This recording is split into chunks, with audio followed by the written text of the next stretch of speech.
예, 반갑습니다. 오늘 이제 토론을 시작하려고 하는데요. 오늘 두 분의 내용을 보면은 그동안 이제 한국에서 알고 있었었던 아일랜드나 스웨덴에 대해서 갖고 있는 기본적 생각과는 상당히 많은 나름대로의 차이가 있을 수도 있고요. 그래서 일단은 이제 아일랜드 사례를 발표하신 우리 목훈 교수님 그리고 최현혁 교수님 이제 스웨덴 쪽을 얘기를 했었었는데 먼저 그 아일랜드와 관련된 얘기를 듣고 우리 용기 이사장님께서 먼저 토론 아일랜드 관련된 얘기를 해주시고 제가 좀 스웨덴에 관련된 그 질문 그러고 나서 이제 총체적으로 우리가 나갈 방향성에 대해서 말씀을 좀 드리도록 하겠습니다. 먼저 우리 여 이사장님 네. 토론 부탁드립니다. 예, 감사합니다. 우선 이 자리를 이렇게 초청해 주신 우리 뉴스핌의 민변목 대표님과 뉴스핌 관계자 여러분의 20주년 축하 말씀드리고요. 감사 말씀을 드립니다. 여러분들이 좀 의아해 하실 것 같아요. 왜 아일랜드 얘기를 하는데 갑자기 한 아프리카 재단 이사장이 나왔는가 궁금하실 것 같아서 궁금증부터 풀어드려야 될 것 같습니다. 저는 이제 그 평생을 직업 외교관으로 생활을 했는데요. 제가 그 더블린에서 대학원을 다녔습니다. 연수 프로그램에 따라서 대학원을 92년부터 94년까지 다녔고 또 마지막에 제가 이제 물론 아프리카 지역도 근무를 했습니다만은 마지막 포스트가 주 아일랜드 대사를 지냈습니다. 그래서 주 아일랜드 대사를 마지막으로 정년퇴직을 하고 지금 이제 한 아프리카 재단 이사장으로 있는데요. 제가 그 공부했던 92년, 94년 그리고 제가 대사로 있었던 최근에 그 비교가 확실히 명확하게 비교가 됩니다. 아일랜드의 그 경제 발전 모습이나 이런 것이 아마 그런 연유로 해서 저를 이 자리에 불러 주신 것 같습니다. 그래서 물론 이제 제가 공부하던 90년대 초와 지금 세계 최대의 부국이 된 아일랜드의 모습은 천차만별 큰 차이가 천양지차의 차이가 있는 것은 확실합니다. 그래서 저도 이제 근무하면서 또 대사로 근무하면서도 아일랜드의 이런 비법 최빈국에서 최부국으로 진입한 그 비법이 무엇일까요? 여러 가지 관찰을 하면서 고민도 해봤습니다. 우리 또한 최빈국에서 2차 대전 이후 선진국에 유리하게 진입한 나라로서 여러 가지 특히 제가 아프리카에 근무를 해봤기 때문에 이제 여러 개발도상국들의 부러움을 많이 사면서 여러 가지 질문을 많이 들었고 대한민국의 발전의 비법이 뭐냐 숱하게 질문을 많이 들었습니다. 그러면서 이제 또 아일랜드 마지막으로 또 근무하면서도 또한 비슷한 의문을 가지고 관찰을 해봤는데요. 지금까지 발표자 되신 우리 목훈 교수님께서 상세하게 또 책을 통해서 또 발표를 통해서 그 원인과 또 그 여러 가지 조건이나 이런 거를 명확하게 분석을 해 주셨습니다. 그래서 거기에 대해서는 뭐 제가 더 드릴 말씀은 없는 것 같고요. 저는 이제 좀 더 아무래도 이제 대사로서 근무를 하다 보니까 정치적인 사회적인 측면에서 조금 말씀을 드리자면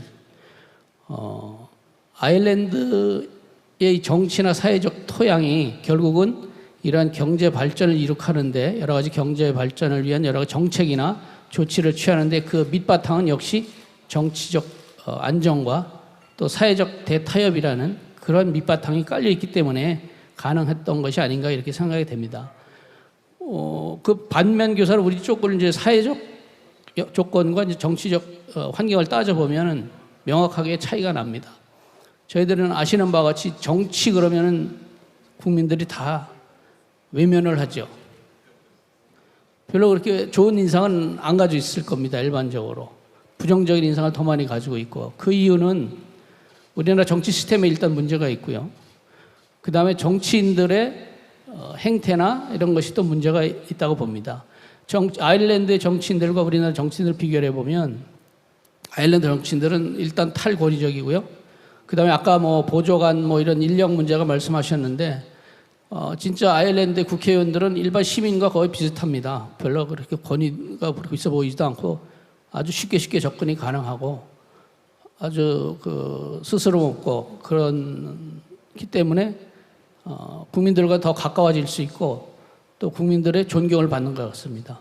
우리나라는 뭐 제가 더 말씀을 드리지는 못하지만 결국은 그것이 대표성의 문제와 연결되는 게 아닌가 싶습니다. 우리나라는 소선거구제를 하다 보니까 거의 반쪽만 대표하는 국회의원이 나오는 상황이고, 아일랜드 같은 경우는 그 선거제도 좀 복잡합니다. 아주 복잡한데 설명드리는데 한 1시간 이상 걸릴 것 같은데, 일단 중대 선거구제를 통해서 단기 이양식 선호 투표제라는 복잡한 선거제를 가지고 있지만 그만큼 국민의 의사가 잘 대표되는 그런 의회를 가지고 있습니다. 그러다 보니까 국민들이 믿고 존경을 하는 것 같고요. 그래서 우리나라 정치 제도에도 확실히 좀 변화가 필요하다가 뭐 앞에 여러분들이 말씀을 하셨지만 저희도 아일랜드 같은 그런 경제 발전의 토양을 마련하고 시행을 하기 위해서는 정치적인 토양이 일단 변화가 줘야 되겠다는 생각이 들고요. 그 다음에 또 무엇보다도 아일랜드에서 제가 부러웠던 거는 이 사회적 대타협, 아까 노사정 타협이 나왔습니다마는 노사정 대타협이 이루어진 바탕 위에서 이러한 모든 경제적 조치나 정책이 가능했다고 생각이 됩니다. 우리나라 같으면 죽기 아니면 살기로 싸우고 또 네 편 내 편이 갈리고 그리고 안 되면은 이제 폭력이 나오는 거죠. 그러나 이제 스웨덴의 경우도 그렇고 아일랜드의 경우도 그렇고 이미 그런 경험을 다 겪었기 때문에 그 사람들은 그분들은 이게 비생산적이고 비이성적이고 전혀 도움이 안 된다는 걸 다 알기 때문에 그런 폭력으로 발전이 안 되는 거죠. 그래서 상생의 분위기로 나가기 위해서 결국 서로가 타협하고 양보하면서 사회적 대타협이 이루어짐으로써 물론 이제 거기에는 그 IMF나 뭐 EU나 이런 데서 이제 요 조건에 따라서 뭐 임금 삭감도 하고 뭐 여러 가지 자기 불이익을 받으면서도 거기에 참여하고 같이 타협에 동참하는 그런 측면이 있습니다만, 하여간 저희도 우리 지금 노사정 관계가 아일랜드와 같이 그런 대타협이 이루어져서 사회적으로 안정이 되고 노사 간에 좀 더 발전적이고 생산적인 관계가 형성이 되면 정치적인 발전과 함께 아우러져서 우리나라도 조만간 세계에서 1, 2, 3위 가는 부국이 되지 않을까 이런 생각이 듭니다. 그래서 오늘 저도 앉아서 제가 미처 생각하지 못했던 부분들도 많이 들었고 좋은 공부가 됐습니다. 감사합니다. 예, 오늘 이 이사장님께서는 뭐 주 아일랜드 대사까지 하셨기 때문에 아일랜드와 관련된 여러 가지 말씀을 해주셨는데, 제가 두 분께 공통적으로 좀 질문을 좀 드리도록 하겠습니다. 대한민국의 모델과 지금 북유럽 모델을 비교를 하면은 저는 평소에 이런 얘기를 많이 합니다. 한국은 영어로 얘기하면 3P 정치가 지배를 하고 있다. 첫 번째 P는 폴러라이제이션, 양극화, 두 번째가 포퓰리즘, 세 번째가 파워 베이스드, 힘에 의한 지배. 이 세 가지가 한국 정치를 지배하고 있는데, 북유럽 모델은 반대로 3C 정치다. 첫 번째 C가 컴프로마이즈, 타협, 두 번째가 코어퍼레이션, 협조, 세 번째가 컨센서스, 합의. 자, 그렇다고 한다면 이 3P 정치를 3C 정치로 전환을 하고, 지금 우리 얘기하는 아일랜드와 스웨덴이 갖고 있는 결과에 대한 얘기는 좀 많이 아는데 그 과정에 대한 부분이 좀 부족했다.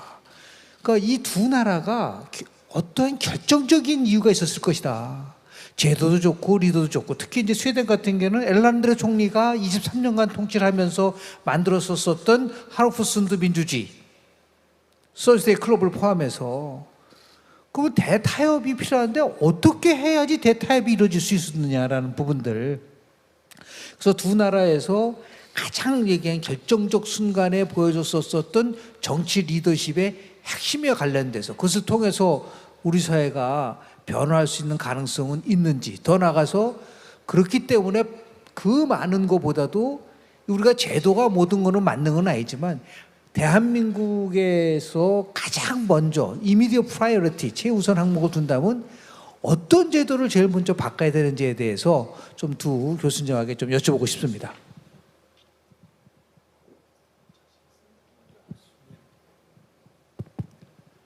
네, 아까 말씀드린 것처럼 스웨덴도 1930년대 그 대파업, 그 다음에 1970년대 파업도 있었습니다만은 또 한 가지가 이제 신분사회, 아주 뿌리 깊은 신분사회였고요. 자, 그럼 어떠한 계기로 해서 또 한 가지가 한 가지 말씀드리고 싶은 것은 상당히 뿌리 깊은 또 부패 국가였고요. 오죽했으면 프랑스 대사가 국왕에게 보고할 때 이 나라는 관료부터 정치인, 국민까지 완전히 부패했는 나라라서 돈을 쓰는 쪽으로 쏠린다 하는 그런 보고를 했던 그런 역사적인 기록이 얼마 전에 남아서 했었습니다만은, 그럼 어떻게 해서 변화의 계기, 모멘텀이 뭐였을까를 한번 생각을 해본 말이죠. 물론 여러 가지 이제 과정의 그 역사들이 있습니다만은 간략하게 몇 가지만 소개해드리면 1905년도 아까 우리 목현 교수님께서 이런 말씀하셨죠. 80만 명입니까? 80만 명이 미국으로 가서 아메리칸 드림을 찾아갈 때 스웨덴은 150만이 떠납니다. 150만. 스웨덴도 그 당시에는 650만밖에 안 됐는데 150만이 아일랜드보다 더 많은 사람들이 미국에 정착합니다. 지금의 미네소타는 위스콘신 그쪽에 가면 스웨덴 사람들, 그 다음에 존슨, 요한슨, SON으로 끝나는 건 전부 다 스웨덴 사람들, 북유럽 사람들이거든요. 자, 그러면 스웨덴이 1900년대 초까지 그렇게 가난한 국가였는데, 저는 여기에서 가장 중요한 핵심이 이제 있는 것 같습니다. 어떤 나라든 위기를 어떻게 극복할 것인가에 대한 그 측면, 또 역사적인 변화 과정 속에서 가장 큰 변화는 역시 산업혁명입니다. 산업혁명을 통해 가지고 농촌 사회가 이제는 이제 도시화가 되고, 그리고 농촌 노동자들이 전부 다 이제 도시 노동자가 되는 그 과정인데, 그 과정 속에서 농사를 못 짓겠다고 떠난 우리 농부들은 아까 말씀드린 목 교수님 표현은 용감하고 진취적인 분들이 떠났다고 말씀드렸죠. 사실 스웨덴도 그런 얘기를 합니다. 떠나지 못하고 또 육체적으로든 혹은 정신적으로든. 근데 남아있는 분들이 뭔가를 저지른 거예요. 바로 이것이 스웨덴의 현 모습인데, 자, 그 모멘텀이 무엇이냐? 저는 이렇게 봅니다. 1905년도에 3인당이 이제 1889년도에 세워지고 나서요, 3인당이 가장 중요시하게 한 것은, 중요하게 생각한 것은 노동자들이, 자, 도시 노동자들은 어떤 사람들입니까? 올라와서 교육을 못 받은 사람들이죠. 그리고 육체 노동자로 이제 전락하게 된다 그러는 거죠. 그러면 아침에 새벽같이 나와가지고 밤 늦게까지 일하고, 또 스웨덴은 이제 보드카 벨트라 그래가지고요, 추운 나라이기 때문에 끝나고 나면 독주를 마시고 그냥 떨어져 잡니다. 감자 메달 먹고요. 그러니까 건강도 안 좋아지죠. 그러니까 일찍 조기 사망한다든지 이렇게 되고. 자, 그러다 보니까 3인당에서 가장 핵심적으로 본 것이 노동자를 교육시키지 않으면 안 되겠다. 그래가지고 노동자 교육협회를 만들게 됩니다. 그리고 노동자 교육학교를 만들게 됩니다. 그래서 지금도 남아 있습니다만은 읍살라 조금 올라가면 브룬스빅 학교라고 있는데, 그 교육학교가 노동자 교육학교의 교육의 산실이 됩니다. 거기서 누가 가서 공부를 하느냐? 노동자 그 대표들이, 그러니까 이제 간부들이, 전국의 간부들이 가가지고 공부를 하고요. 그리고 저녁에는 셀 교육을 이루어지게 되죠. 그래서 뭘 배우느냐? 그러면은 초등학교만 졸업했다든지 아니면 아예 교육을 못 받은 사람들이니까 어떻게 토론할 것인가? 배운 사람들, 우리 기업인들하고는 우리 말로는 안 된다. 지식이 앞서 안 된다. 그래가지고 레토릭 스킬을 가르치고, 또 경제학을 가르치고, 지리를 가르치고, 영어를 가르치고. 그것이 30년 걸립니다. 1938년도에 살투셰 바덴이라고 하는 노사협약의 그 핵심은 타협과 협상 없이는 공존할 수 없겠다는 그런 아주 그 인식, 절실한 인식이 가능했다. 근데 그 인식을 말이죠, 어떻게 인식을 할 수 있겠는가? 바로 교육이었습니다. 노동자 교육 필요하다라는 보고요. 또 한 가지, 그 노동자 교육을 자리를 마련해 줬던 사람들 혹은 그 학교를 짓던 사람들은 3인당의 핵심 간부들입니다. 다시 말해서 정당 하나가 제대로 뿌리를 내리면, 또 이념 중심의 정책 중심의 정당이 하나가 제대로 뿌리를 내리면 노조를 변화시키고, 또 거기에 또 이제 같이 화합을 해야 할 보수당 계열에서 말이죠. 보수당도 마찬가지로 노동자가 변하니까 사측도 변화해야 된다는 어떤 그런 절실한 요구. 또 한 가지가 이제 3인당이 정권을 잡고 있을 때, 그가 언제냐면 말이죠, 30년대에 잘 아시겠습니다만 대공황이 있을 때였고, 그다음에 실업률이 25% 이렇게 넘어갈 그런 상황이 아닙니까? 바로 이것이 이제 위기를 맞았을 때의 그 정권 혹은 정당들의 그 역할들이 핵심적이다. 저는 이렇게 보고 싶고요. 또 그래서 어떤 얘기를 했냐면, 우리 노사 측에서 그 노조를 인정하지 않고 또 사측을 인정하지 않고 이렇게 거리로만 나간다면 법을 만들어서 파업금지법을 통과시키겠다. 또 한 가지가 직장폐쇄법을 금지법을 통과시키겠다. 그래서 법으로 못하게 할까 아니면 너희들이 타협할래? 라고 하는 것을 계속 압력을 줬죠. 바로 무슨 얘기냐면 민주적 정당, 정책적 정당의 핵심이 저는 여기에 있다라고 봅니다. 그 모멘텀은 역시 말이죠, 또 밀어서 시작한 것이, 물론 시작도 본인 그런 어떤 절실한 어떤 그런 그 인식의 어떤 준비가 돼 있었던 그런 것도 있었습니다만은, 중요한 것은 역시 스웨덴은 말이죠, 스웨덴은 정치적 프로젝트였다. 정치인들이 앞서고 정치인이 먼저 변해서 시작된 것이지 사회적 개혁을 요구한 사회적 개혁의 모델이 아니다. 이렇게 말씀드릴 수 있을 것 같습니다. 교수님. 네. 네, 우리 김 교수님께서 잘 간략하게 말씀 주신 그 3P 정치 모델에서 대한민국이 유럽의 3C로 가는 데 있어서 그 제도들은 결국은 사람이 바꾸는 거지 않습니까? 근데 그 과정을 우리가 잘 찾을 수 없는 이유는 그 과정이 제도를 바꾸는 것이 아니라 사람들이 바뀌었기 때문이라고 생각하시는 게 좋을 것 같습니다. 제가 오늘 이렇게 감히 말씀드릴 수 있는 것은 우리 여운기, 제가 무척 존경하옵는 전 주 아일랜드 대사님이 계시기 때문에 조금 더 전 소프트한 쪽으로 말씀을 드릴 수 있기 때문입니다. 우리나라에서는 지금 여기 다 계시는 분들 다 대부분이 아버님, 어머님이시지 않습니까? 자녀분들한테 성공을 어떻게 정의하시나요? 성공에 대한 정의가 어떻게 됩니까? 성공에 대한 정의를 고등학교 졸업한 다음에 12학년을 다닌 다음에 그 다음에 대학 관문 갈 때를 성공이라고 정의를 하면요, 그러면은 젊은이들이 그거 말고는 부모님들에게 기쁘게 해드릴 수 있는 방법이 있다고 알 수가 없죠. 그러나 아일랜드는 잘 아시다시피 전환학년제, 자유학년제가 있습니다. 아일랜드에서는 작은 성공을 각각의 청소년들이 맛볼 수 있게끔 해주는 것입니다. 그 성공은 부모들의 기대치가 아닙니다. 부모들의 기대치가 있으면 그거 역시 소용없습니다. 죄송합니다만 저도 제 딸아이가 하나 있습니다만은 피아노 콩쿠르 나가면 저 이기는 걸 원하거든요. 근데 그걸 못하고 3등 하면은 제가 못난 아빠라서 그거 아주 너무 잘했다고 그러지 않죠.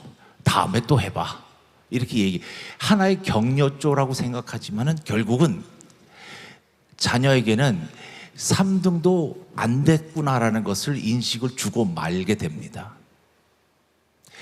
자기가 세워놓은 지표에 자기가 노력을 해서 어느 정도 성공을 하게 되면요, 그러면 작은 성공을 자신의 힘으로 맛보게 하면, 그러면은 사람이 그 다음에 욕심이 없어지게 됩니다. 어른이 돼서 자신의 위치를 만족하고 거기에 대해서 최선을 다하게 됩니다.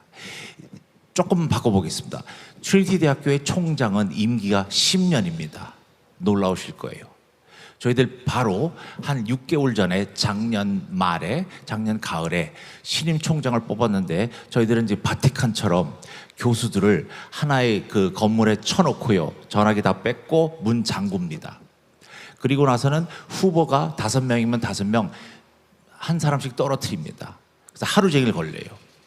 그렇다고 뭐 저희들이 무슨 그 흰 연기를 뿌리지는 않습니다만은 마지막에 총장이 나옵니다. 그러면 그 총장이 10년이면요. 아일랜드가 유럽이 느려 터져서 그렇기도 합니다. 무슨 일을 하기 위해서는 10년 정도 걸립니다. 그러나 10년 정도 걸리면요. 경쟁했던 사람들이 포기를 하고 자기를 열심히 하게 돼요. 그 차기 총장 될 생각을 하지 않습니다. 10년이 되면은 세대 교체가 되는 겁니다. 그런 식으로 이 일은 내 일이 아니었구나를 알려주고, 그리고 본인이 열심히 한 것을 되돌아서 봤을 때 그것이 확실하게 알고 있으면은 열심히 해서 성공을 얻을 수가 있게 되거든요. 이것을 정치에 반영을 저희는 한다고 봅니다. 우리 최 교수님께서 너무도 잘 설명 주셨습니다만 대충 부패지수 10등에서 15등 내에 있는 대부분의 의원님들은 정치 위정자분들은 다 비슷합니다. 그게 무슨 뜻이냐면은 별로 얻을 게 없어요. 별로 얻을 게 없고 단지 얻는 게 있다면은 자신 지역구에 있는 분들의 그 기쁨, 그거 가지고 그 기쁨으로 사는 것입니다. 거기서 무슨 권력 같은 게 있지 않고 본인이 총리가 될 감이 아니라는 것을 일찍이 알면은 장관 또는 차관으로서의 일에 만족을 하고 그걸 위해서 올인을 하게 되는 것이죠. 제 예를 제가 직접 이 유럽의 부채 위기 때 살아왔기 때문에 그 상황을 직접적으로 말씀을 드리겠습니다. 우리 아까 대사님께서 우리 한 아프리카 재단 이사장님께서 말씀 잘 주셨습니다만은 노사 간의 그 대화합이 사실은 뭐 특별히 화합하자고 한 것도 아닙니다. 그러나 IMF하고 ECB, 유로피언 센트럴 뱅크, 유럽 중앙은행에서 아일랜드에게 가혹한 재정 건전화를 요구를 했습니다. 그래서 저희들은 이제 공직자죠. 공직자들은 감봉을 합니다. 그 다음에 소득세를 올렸습니다. 그래서 그때 당시는 제가 조교수였습니다. 조교수로서 2011년에 제가 감봉돼서 새해 전 가져오지 못했던 돈이 10,000유로가 됩니다. 연 10,000유로. 연 10,000유로씩 감봉이 됐습니다. 그거를 제가 언제 지금 세후 테이크홈 페이가 똑같이 됐냐면은 오래됐습니다. 제가 12년 동안 12,000유로를 덜 받았거든요. 뭐 그렇다고 해서 여기 있는 아일랜드 사람들 불평하지 않습니다. 다 10,000유로나 그 이상을 다들 그냥 나라를 위해서 바쳤습니다. 나쁜 은행들이 잘못한 것을 국민이 그걸 떠안았습니다. 그리고 나서는 다음에는 그러지 말자 이렇게 약속을 하는 거죠. 근데 그거는 흡사 대한민국에 없었던 건 아니죠. 1997년, 98년 우리도 IMF로 받았을 때 외환위기 때 우리 국민이 함께 다 그걸 떠안아맞죠. 그걸 가지고 문제 삼지는 않았었던 것입니다. 그래서 그냥 그 결론적으로 말씀드리면 아주 희망적이라고 말씀을 드리겠습니다. 왜냐하면 초등학교 1학년부터 고등학교 3학년까지 12년이 있잖아요. 12년만 어치만 제대로 우리가 교육 과정을 변화시키면은 그러면 그 다음에 12년 만에 대학생들은 대학교에 들어와서 딴 생각 안 하고 자신의 선택한 전공을 열심히 할 수 있을 것입니다. 의대 안 가고요. 법대 안 가고 재수 안 하고. 그것은 자기들이 노력했던 것을 맛볼 수 있게끔 우리가 해줘야 된다고 생각합니다. 예. 아까 목 교수님 그 전환학년 학기제 말씀을 잘 하셨는데요. 저희도 이제 그거를 이제 뭐 교육부나 뭐 이런 데서 교사들도 가서 연수도 하고 뭐 가서 많이 배워가지고 와서 그걸 시행하려고 그랬어요. 그런데 우리나라에서는 이제 고등학교를 시행을 해야 되는데 거기 고 1년 과정이죠. 고 1년 과정에서 하는데 우리는 그걸 고교 과정에 도입을 하려고 그랬는데 이 학부모들이 너무 반대가 심한 거예요. 대학교 대입시 공부해야 되는데 무슨 소리냐 이거죠.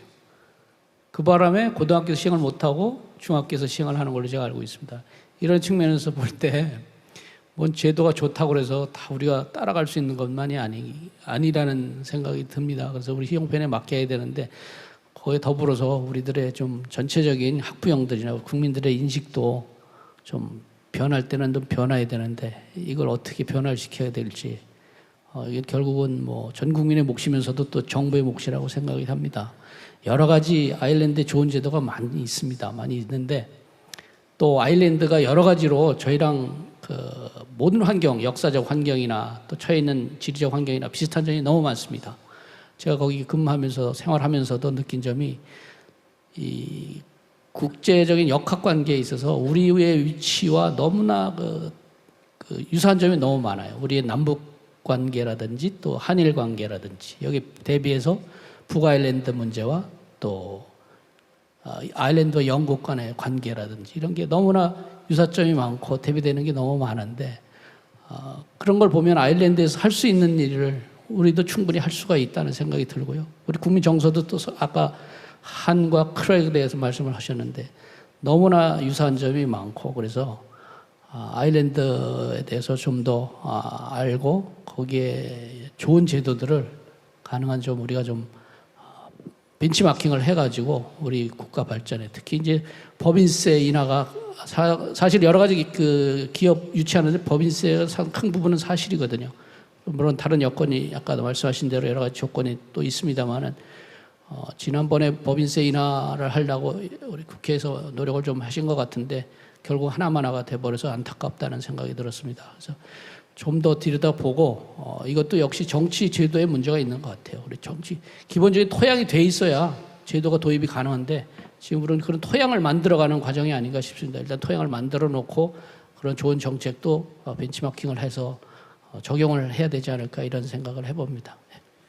예, 교육에 관련된 얘기를 할 시간이 많지 않기 때문에 짧게 굉장히 중요한 정치적 민감한 현안에 대해서 좀 여쭤보도록 하겠습니다. 김진표 국회의장님, 그리고 최현욱 교수님, 그리고 우리 여 이사장님이 말한 공통점이 하나 있어요.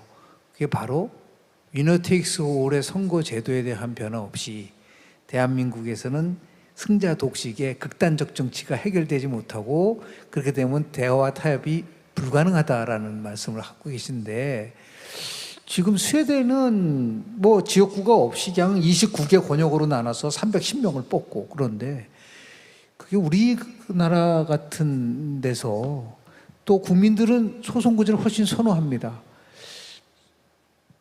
스웨덴의 모델을 한국 선거제도에 접목을 시켜서 다시 얘기해서 협치의 제도화가 이루어질 수 있는 것인지에 대해서 좀 고견을 좀 듣고 싶습니다. 네, 그 말씀 주신, 그러니까 지금 질문해 주신 그 내용을 있는 그대로 받아서 말씀드리면은 사실은 말씀드리는 대답이 전혀 맞지를 않는 상황이 되는 것은 뭐냐면 말이죠. 거기엔 전제 조건이 있기 때문에 그렇습니다. 전제 조건이 어떤 선거 제도를 우리가 받아들인다고 하더라도 개혁을 한다고 하더라도요 실패할 수밖에 없습니다. 그 이유는요 정당이 개혁이 먼저 이루어져야 되기 때문에 그렇습니다. 왜냐하면 어떤 제도를 갖다 놓더라도 공천이 투명하게 이루어지지 않는다든지 공천 문제가 일단 가장 큰 문제가 있고요. 또 한 가지가 이제 승자 독식 체제를 사실은 대안은 있습니다. 승자 독식 체제에 대한 대안은 있습니다. 다시 말해서 대안이라고 하는 것은 하나의 대안은 뭐냐면은 일단 승자 독식 체제에서 핵심이 뭐냐면 일단 다 가져간다는 거거든요.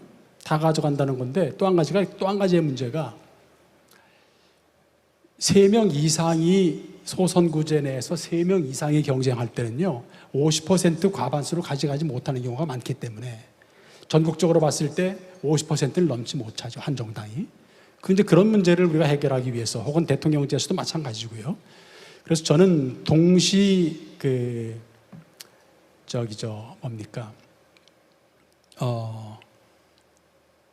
결선제, 동시 결선제가 가장 좋은 방법이다. 지금 오스트레일리아가 쓰고 있거든요. Alternative Vote라고 그러는데, 그러면은 각 정당들에게 우리 유권자들이 3명이 출마했으면요 1등, 2등, 3등을 적습니다. 5명이면 1등부터 5등까지 적습니다. 그러면 1등을 먼저 개표를 해서 거기에서 50%를 넘지 못하면 2등 투표를 또 모아가지고 다시 이제 분배를 해주거든요. 2등 표도 안 된다, 50%가 안 된다. 그러면 이제 3등 표를 나눠주는데, 자, 그래서 저는 이제 그 말씀 그렇게 하고 나면 이제 그 뭡니까? 전국적으로 계산했을 때는 과반수를 넘는 그런 정당들이 나오고, 대통령도 마찬가지입니다. 저는 지금 대한민국이 안고 있는 가장 큰 문제점 중에 하나가 선거제도 개혁에 있어서 4년 그 주기로 해가지고, 그러니까 이제 국회 임기가 4년인데, 저는 미국식으로 2년마다 한 번씩 바꾸는 것도 좋지 않겠나. 왜냐하면 소선구제에서 국민들의 선택은 0.1%, 조금 크게는 뭐 물론 10% 차이가 납니다만은 대개 2~3% 정도의 차이로, 그 내외에서 차이로 승리하게 되어 있습니다. 그렇게 되면은 아까 제가 지금 지적한 레지티머스 문제, 정당성의 문제에 있어서 지적을 받을 수밖에 없고 문제가 될 수밖에 없습니다. 그런 측면으로 봤을 때 일단 50%를 과반을 넘는 그런 사람이 될 수 있게끔 하는 것이 중요하다. 또 한 가지가, 그럼 스웨덴식으로 과연 소선구제를 바꿔서, 독식 체제를 바꿔서 아까 제가 바빠서 빨리 지나갔습니다만은 컨소시에이셔널 모델, 다시 말해서 권력을 그럼 나눠 갖는 그 비례대표제로 가면 100% 비례대표제라고 가능할까? 저는 불가능하다고 봅니다. 왜냐하면 거기에는 또 소선구제 나름대로의 문제가 있듯이 그 비례대표제의 문제는요 다당제로 갈 수밖에 없습니다.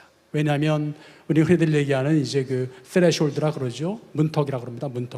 문턱을 5%로 할까, 3%로 할까, 10%로 할까. 거기에 따라 달라지거든요. 55%인 덴마크 같은 경우도 지금 8개 정당 체제입니다.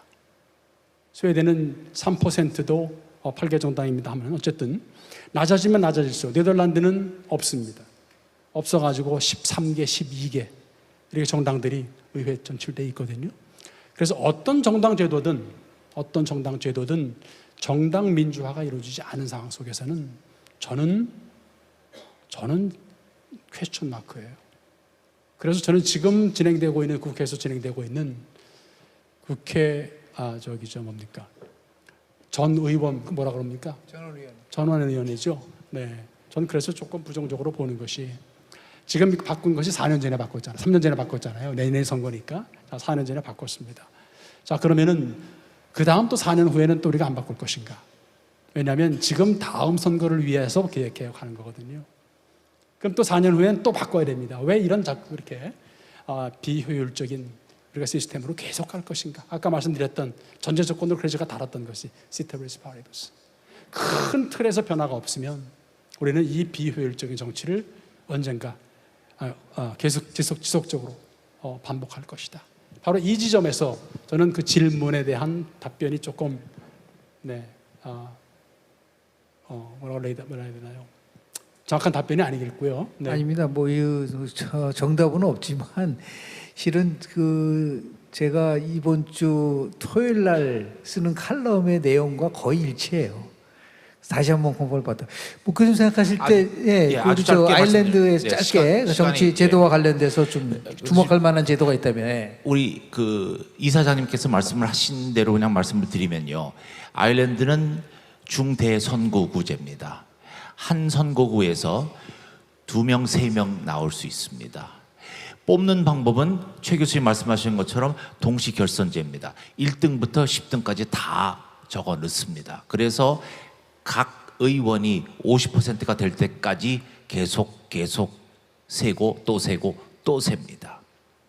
그래서 결국은 그 선거구 내에 뽑힌 의원님들은 전부 다 적어도 과반의 의결을 받으신 분들입니다. 투표를. 그 다음에 중요한 것은 서로가 당들이 다르기 때문에 자신의 색깔에 맞는, 자신의 노선, 자신이 진보인지 보수인지에 맞는 의원은 꼭 한 분 정도는 그 안에 있을 수 있습니다. 그렇게 되면 그분들한테 가서 여러 가지 문제를 갖다가 얘기를 하고 애로사항 얘기하고 그 의원님들이 또 고쳐줄 수 있는 그런 방법은 있습니다. 그러나 그렇게 되면 어떻게 되는지는 빤하게 아시죠. 어느 당이든 완벽하게 휩쓸 수 있는 당들은 거의 없게 됩니다. 다 고만고만하게 됩니다. 그래서 연립정부가만 있습니다. 지금도 아일랜드는 그렇게 해서 연립정부가 있는 것이죠. 연립정부라 해서 전혀 갈등들이 있지는 않습니다. 사실은 코비드 기간 중에 두 개의 전통 둘 다 보수당이었습니다만 피니게일하고 피너포일이 이렇게 잘 화음이 맞을 줄 알았다면은 그 전부터 했었으면 되는데 그 전부터 안 했던 것을 지금 후회하고 있습니다. 그래서 지금 아일랜드 제도가 우리나라에서 적용해 보면은 제 생각에는 어쩌면은 좀 긍정적인 결과가 나올지도 모를 것 같은 그런 생각은 듭니다.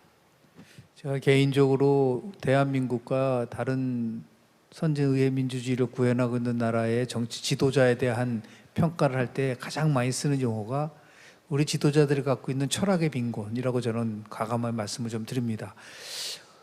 최 교수님이 미래 예측 모델을 해서 세 번째 모델, 그러니까 예를 들어 추론 모델을 얘기를 하면서 많은 생각과 그리고 더 많은 경험, 이것이 사색을 통해서 성찰을 통해서 추론이 가능하다고 하는데 오늘 우리 토론회에 정말 오래간만에 뵙는 대한민국 철학에서 독보적으로 활동해 계신 우리 최진석 교수님이 계시지 않습니까? 뒤쪽에 우리 서강대학교의 철학과 교수를 하셨었는데 이 토론을 보시고 그래도 좀 우리 철학적인 관점에서 대한민국이 나아가야 될 방향성이라든지 또 오늘 그 토론을 통해서 느낀 점 또 아니면 또 두 분에게 좀 여쭤보고 싶은 게 좀 있으면은 간략하게 좀 얘기 듣는 시간을 가지면 어떨까 생각이 드는데요. 마이크 좀 우리 최 교수님한테 좀. 네.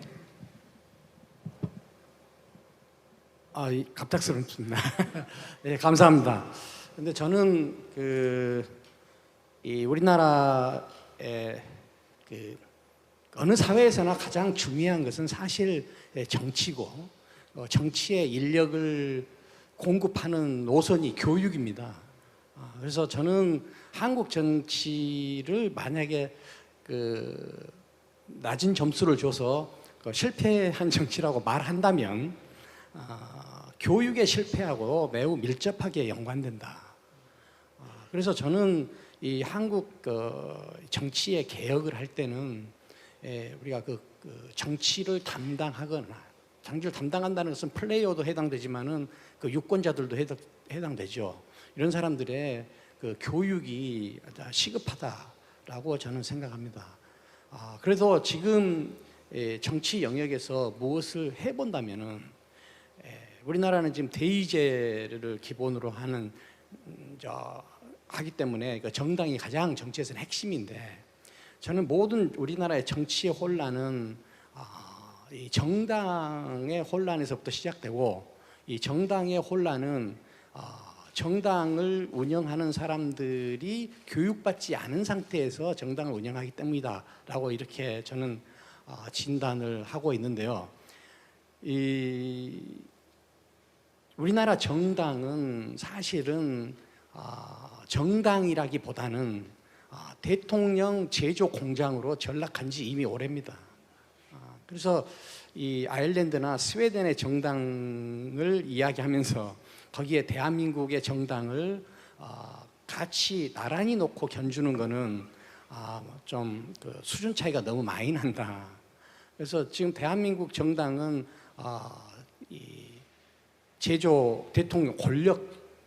대통령 제조 공장으로 전락했고 그렇기 때문에 대한민국 정치에서는 사실 권력 투쟁 이상이 벌어지지 않고 있고 권력 투쟁 이상이 벌어지지 않기 때문에 이것이 대한민국의 모든 비효율을 쌓는 하나의 출발점이다. 저는 정당 개혁의 문제랄까, 정당 개혁이 정상적인 정당 개혁으로 가기 위해서는 정당다운 정당이 출현하는 것부터 시작을 해야 된다. 지금 있는 정당들을 고쳐 가지고는 저는 불가능하다고 봅니다. 그렇기 때문에 좀 이렇게 그런 문제가 지금 우리나라 정치나 사회 전반에서 그 중요한 문제다고 보고요. 그러면 왜 이런 그 교육이나 이런 정치 문제에서 이런 일이 벌어지느냐? 우리가 생각하는 능력을 배양받지 못했기 때문에 그렇습니다. 우리나라는 지금까지 다른 사람들이 한 생각의 결과를 받아서 살았지, 우리가 스스로 생각하면서 살지를 못했습니다. 그래서 이 숙고하는 훈련이 안 돼 있고, 그 다음에 더 중요한 것은 이 숙고가 중요하다라는 인식이 아직 있지 않다. 그래서 저는 우리가 어떻게 생각하는 일을 시작할 것인가, 이것이 저는 이 교육이나 정당이 제대로 되는 일에 매우 시급한 일이다라고 봅니다. 이 갑작스럽게 말씀을 드려서 행설수설했습니다. 예, 감사합니다. 아닙니다. 시간 많으면 또 좋은 말씀을 좀 들어야 될 텐데요. 제가 정치 지도자를 평가할 때 크게 두 가지 기준을 얘기를 합니다.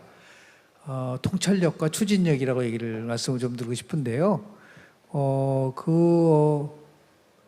오늘 나오신 많은 분들이 축사를 하면서 공통적으로 지적한 게 있잖아요. 우리 뉴스핌 20주년의 서울 이코노미 포럼의 주제가 너무 시의적절하다. 그렇죠? 부자 아일랜드하고 복지 스웨덴이라고 하는 이거를 이렇게 끌고 갔으면 좋겠다라는 생각을 가지시고 추진하신 분이 민명호 대표님이세요. 그래서 큰 박수 한번 좀 쳐주시기 바라고요. 이제 시간이 많지 않기 때문에 마지막으로 우리 대혁신이거든요. 혁신과 관련돼서 이거는 정말 우리가 꼭 필요하다는 그 멘트를 두 교수님한테 어떤 분야에서 반드시 해야 될 나비 효과거든요. 아마존 공에서 나비가 날개짓을 하면 하찮아 보이지만 지구 반대편에 해를 일으킬 수 있다. 작은 변화가 큰 엄청난 결과를 가져올 수 있다라고 하는 이 나비 효과를 가져올 수 있는 대혁신을 아일랜드와 스웨덴을 통해서 우리가 얻는다면 그 핵심이 뭔가를 듣는 거로 오늘 토론 마치도록 하겠습니다. 우리 최 교수님 먼저 말씀 좀 해주시죠. 네, 먼저 하겠습니다. 아주 간단하게 하겠습니다. 교수님 말씀 감사드립니다. 어떠한 상황에서도 교육, 과학기술 혁신의 제도는 바꾸지 말아주시면 감사하겠습니다. 그걸 자꾸 바꾸니까 엉망이 되는 겁니다. 네. 네네. 여기 오신 분들이 지금까지 남아 계신 분들이 오늘 오시면서 그리고 지금 앉아서 이제 생각하시면서 아마 이제 그런 고민들을 하실 겁니다. 역시 오늘도 생각했던 원하는 어떤 그런 답을 내가 얻었나를 한번 반문해 보면서 그런 것 같습니다. 저는 스웨덴을 35년 이제 10년을 배우면서, 그러니까 학생으로서 스웨덴을 배웠고요. 25년을 이제 가리키면서 배우는 이제 그런 입장으로 스웨덴을 지켜봤는데, 그래서 아까 말씀드린 관찰을 하고 경험을 하고 그리고 이론으로 또 과거의 행적들을, 스웨덴의 역사를, 1700년대부터의 역사를, 이 세 가지를 관점으로 한번 고민을 하면서 책을 썼습니다. 지금 1월부터 시작해서 3개월 동안 3월까지 오늘까지 책이 나오기까지 20편의 글을 쓰면서 우리 김승현 기자님 수고 많으셨습니다. 너무 고생 많으셨고요. 그다음에 이런 자리를 마련해 주신 우리 민 대표님, 지난번에 만났을 때 또 말씀을 주셨고, 왜 아일랜드인지, 왜 스웨덴인지, 사실은 성장과 함께 반드시 가야 될 것은 분배다. 분배 없으면요, 여러분들 자꾸 비교하게 됩니다. 분배적 정의가 이루어지지 못하면요, 계속 비교하게 된다. 또 내가 투자한 만큼, 노력한 만큼 얻지 못하는 그런 사회가 되기 때문에 결국은 상대적 가치 박탈이 가장 큰 문제죠. 아무리 노력해도 안 되는 그런 사회. 자, 그래서 우리는 노력하는데 그 결과로서 우리는 성공이라는 우리 목 교수님께서 말씀하셨는데, 그 성공은 그 성공의 열매, 그 단맛은 짧을 수가 있어요. 예를 들어서 좋은 대학 들어갔다가도 예를 들어서 갑자기 자동차 사고가 났다든지 아니면 갑자기 질병에 큰 병에 걸렸다든지 갑자기 달콤한 그 성공의 열매가 짧을 수가 있습니다. 자, 그래서 태어나면서부터 우리가 한 90까지를 본다면 그 성공이라고 하는 것은 그 순간에 아까 말씀드린 그 want, 그렇죠? want satisfaction이라서 그 원하는 것이 매 나이대마다 혹은 오늘 또 바뀔 수도 있고요. 그러면 이제 그것을 가능하게 해주는 사회여야 될 텐데 그러면은 아일랜드처럼 더 굿 스테이트 1위에서 지금은 8위입니다만은 스웨덴처럼 1위도 올라가기도 하고 말이죠. 핵심적인 것은 그런 것 같습니다. 어떠한 인덱스를 다 들여다봐도 말이죠. 행복은 주관적입니다. 대한민국 사람들이 잘 삶에도 불구하고 불행하다고 생각하는 것은 더 잘 살아보겠다는 집념, 의지예요. 나쁜 것만은 사실은 아닙니다. 더 행복해 보겠다는, 더 잘 살겠다는데 아마 그것이 아마 우리나라 성장의 동력이었을 겁니다.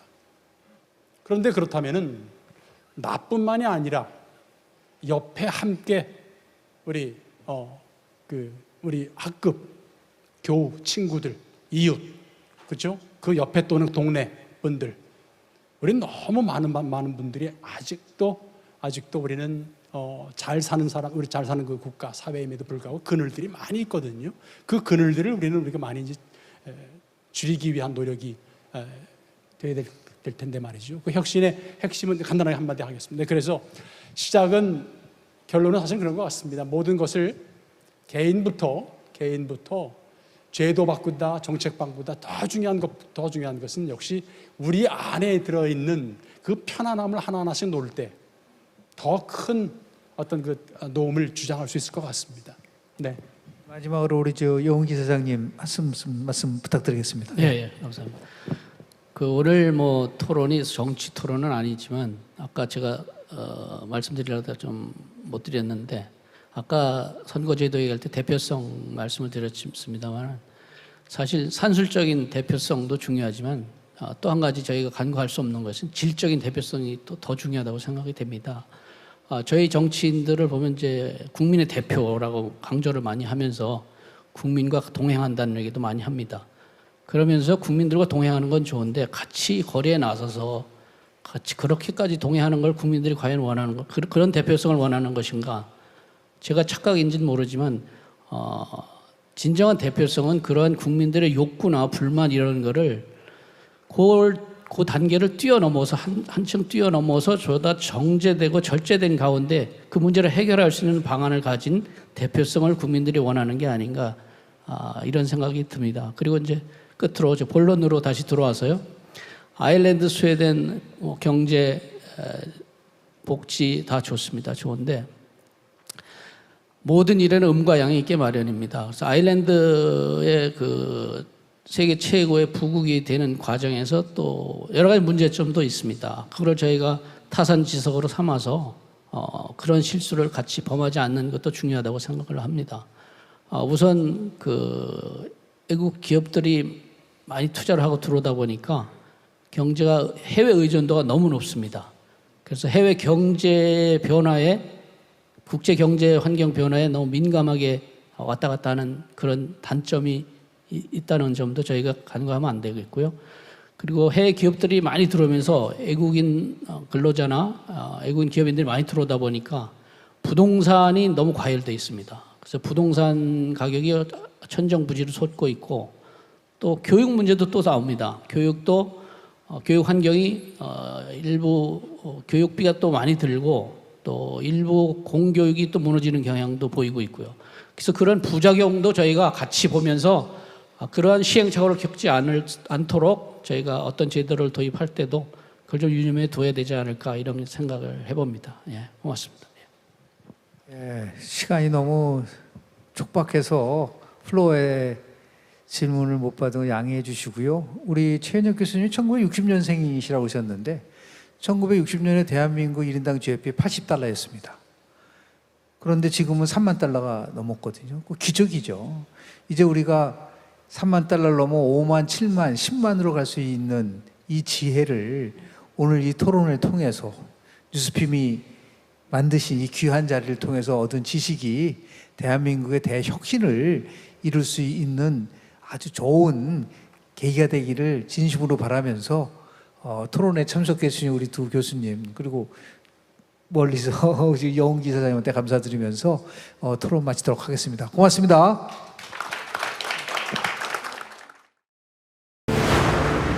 종합뉴스통신사 뉴스핌 20년.